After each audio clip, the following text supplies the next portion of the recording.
Welcome to Chillin' 101. We hope this video helps. In this video, I will explain how to study economics.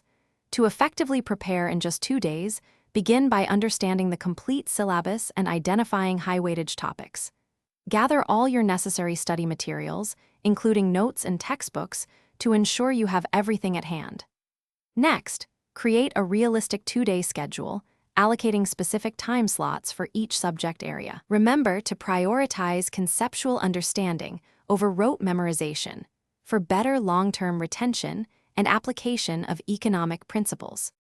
On day 1, dedicate the first half to understanding fundamental economic concepts such as scarcity, opportunity cost, and production possibilities. Then, shift your focus to microeconomics, covering essential topics like demand, supply, and various market structures.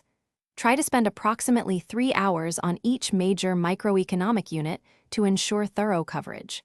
Conclude your first day by solving practice questions, especially those related to elasticity and consumer behavior, to solidify your understanding. On day 2, begin by tackling macroeconomics, including crucial topics like national income accounting, money and banking, and government budget. Allocate about 4 hours to cover these key macroeconomic theories and policies comprehensively. Next, dedicate time to review all important formulas and graphs from both micro and macro topics, ensuring you understand their applications. Finally, attempt a full-length sample paper to assess your preparation level and identify any remaining weak areas for a quick brush-up.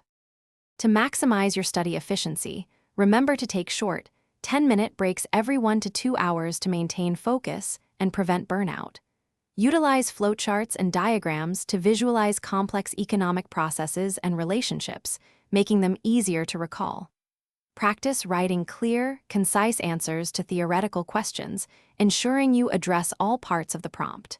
Most importantly, stay calm and confident during your preparation and the actual exam, trusting in your hard work and the structured approach you've followed. Thanks for watching. Consider subscribing if we helped you.